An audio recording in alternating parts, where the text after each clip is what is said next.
Man, the worst thing about this world is when you have this like regret of ever being nice. Because I always have this thing is like I like to give, but I don't really care to get. Because like I explained before, there's not really anything that you can give me that it's cool to give me things, but if you want to give me $20, like, oh, thank you, I feel good about that. But at the same time, I'm saying I don't really want anything, so I'm always like to give, and but every single time it got to the point where I feel like I'm tired of giving. I'm tired because it's just like the more I give, the more I lose. And of course, you're losing something by giving. And I'll get to what I'm talking about, what I used to give to my subscribers, and I have that little bit of regret. But there's always like, I remember like in the high 90% of the time, I feel like, I don't know if, I mean, this is me just not really putting time to think about it. I don't really think it's a 90%, but a lot of it is, it's always like, I should not have. Like I'll say one of the weirdest things that I didn't think about this until after I quit the job. That there's this guy at this job. Like this was like years ago when I used to work at like factories and warehouses. When I first started out jobs, that I used to let him borrow my video games. What else was it? My movies. And he was always appreciated. He's like, "Oh, that was great, man. That's a great movie." Blah blah blah. And then later he becomes my supervisor. And then he started messing around my raises, trying to come up with ways to get me a less and less raise and find ways to write me up. And the thing is, at that time, why I didn't think about it too later, after quitting the job, I was like, I didn't quit the job because of him, but I just quit the job because the job was stupid. That's why I learned never work in factory warehouse because people who dropped out of high school can become your supervisor, and I just got said no more of that ever again. But but it was like so weird when I really thought about it. I was like, yeah, didn't I, at the start of me working there, of all of us working there, I used to let him borrow so many things. And it's interesting how, and I've seen that so many common things that happen with me like that, where, when you do things for people, it doesn't matter. They don't care. That's the kind of, mind they have, and, and, um, and and I'll say like, one of my, one of the things is like, I talked about this before, but I'll tell, and then I'll tell you the main thing that I have regret, giving out. But, YouTube, when I first started YouTube, I felt like I had this mindset that I'm going to talk to everyone as if it doesn't matter who they are. Like they're goofy. And that's how I am in the real world. If they're strange, whatever, I'm gonna always talk to them, like, not ignore them. So I reply to anyone. And I was a person that I even done video responses to comments, and I realized almost like in the 100% is up in the like 90% feels like. I remember, like I said, it was so weird because usually I'll give video responses to dumb comments, or I'll give a video response back to another, like someone who gave me a video response, and this is why I don't do it anymore. And now I'll get into the main thing I'm having regret with in a second, with my subscribers and stuff. Is is and I thought the weirdest thing is like, when I did that, I always have this like, I always feel like a nice tone. I mean, I'll be brutal, honestly. No, that's not right. That doesn't make any sense.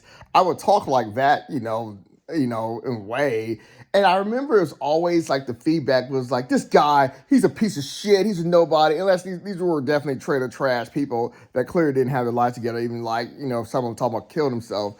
But I always thought was so weird is my feedback was never like the same. And usually when I used to do this video talking about no one can prove me wrong. And it's like, this guy's an idiot, man. He's wrong about this and that. And they're not saying anything. They just say this and that. Kind of like, people try to talk Batman v Superman or Terminator Dark Fate or Dark Phoenix, X-Men Dark Phoenix. It's like, man, this movie tries so hard to do this and that and couldn't do that and don't even say what this and that is. I said the majority of the responses I got was, I don't understand what's going on or what's happening, as in playing dumb, but not like idiots who can't give answers, but they act like they don't understand. Like, why is this guy doing this? Why is this guy doing this?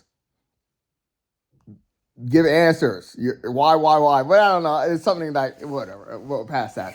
But I thought it was like weird. Is just like the feedback of how to do a video response back. It was always like they took it as my video was always an attack, and I've never really done an attack video unless I'm probably talking about someone hate. I don't really remember how my tone is when I'm talking about people talk about skin color and blah blah blah. I don't have an angry tone because in reality I don't care. I'm just putting out the facts out there. But otherwise, I'm just like it never matched my feedback. But the number one thing I regret is giving out my digital code to movies. I knew it was gonna come at some point. I knew it was gonna come at some point, but it's just some new hobby I'm trying to get into now. Having the best Blu-ray collection, but but it's not a huge regret. But it is gonna cost me money at the hobby I want to do. So this has happened, man. We were about to go somewhere, and so we decided, for the kids, we'll have something to do because it's gonna take a while. So I opened up my Sonic movie and it got a digital code because they like Sonic, and just did that thing and put it in the app thing. I don't know what the app's called. I gotta look at my thing. And then noticing how it is just like, it just got me thinking, I wish I would have done more of them. Just for something to do when you're out and about, and I can just watch movies. But the thing is, if I watch a movie on phone or iPad or whatever, I would never sit there and watch it. I'll just fast forward, like move my fingers to my favorite parts of the movie, But I feel like it would be kind of convenient because I have so many movies, and it's hard for me to ever, sit down and watch them. And also, it's like I said, it's nice to have a theater room, but like I said, I've seen other people talk about it. You barely use it, especially if you have kids. I talked about that too. I was like, it's cool to have a theater room. It's just like I said, a theater room is like I forgot how to explain it about.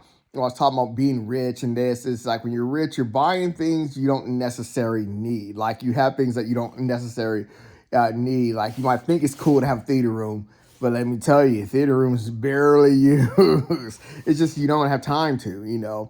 And sometimes it feels more comfortable just being in a family room on a couch and watching a movie. But the way the house is set up, like the system is in the wall where I gotta bring something out it's not all technical or anything. I would just say it's like it's behind the TV where you gotta bring the TV out to put the disc in, and it's just like in the movies are somewhere too far to walk to go get them, and you just so anyways. The point is I'm trying to say is I'm getting too long. So that's why it'd be kind of convenient to, if I'm out and about, I can just, fast forward to, favorite parts of the movie or just some kind of convenience. And I gave out some of my digital codes, and I'm right here right now about to start, maybe buying some for $5 I saw on sale. And that's really about it. And, and only buy them when they're on sale, I see my waiting until Black Friday to see how far they go down, but I saw something on this app that says they're $5. I'll buy them, and that's really about it. So I'm about to look at certain discounts I have not gave out yet and see how that works. But the thing is, why I didn't want it is, at first, is it seems to be that you have to have the internet to, and that's what it seems to be so far, or you can't watch them. So I said, why would I ever want that? And I believe that the quality is better on the discs. I do believe that for sure. But it was just more of also the internet problems. Like I needed internet to watch them.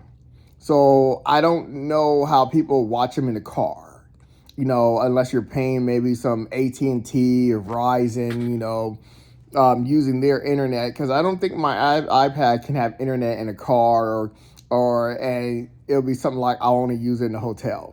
But in my mind feel like, but it'll be still cool to have. Oh, I guess your phone will always have the internet, but still, like I said, you're watching it on your phone.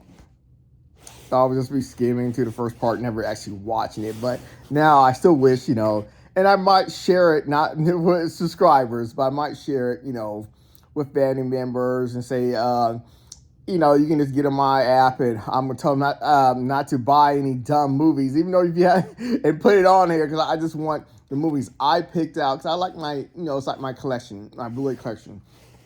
It's just I don't want garbage in there. I just it's just my like I said, I have the best Blu-ray collection in the world, but without any movies that suck. It just feels like it's just clutter. You know, if I know someone that who downloads free movies, and I know about that too. I don't know how to do it. I never tried to figure out. And they got this thing called Plex, and they have like over 1,000 movies or something, and but they just have like they just download them, and you know, it's my girl side family, and but that's not how I want my thing to be. I can't remember the ones they have, but some like chick flicks in there. And I'm like, okay, but whatever. Anyways, I gotta go. So that's what I'm about to start doing now. Is probably buying certain movies I gave up my digital code with, and and like I said, it's not something that I feel myself using, but if I'm too lazy to go get the movie, and to get out, get in the wall, whatever, and to put the movie in, I can just skip into favorite parts or laying in bed, those kind of things, but just something, but that's the only thing is. So I still, it's not really that big of a deal, but at the same time, I could have had those movies for free, but whatever.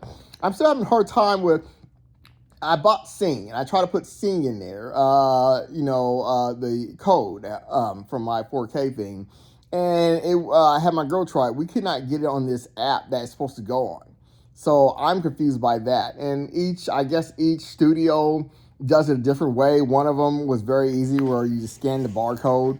And I don't know if they all like that now because Sync is an older movie. So, but the barcode thing was just like that. So I'm going through certain amount of movies and hoping I didn't give out. I mean, I know I give out a lot of codes, a lot of codes that people thank me for.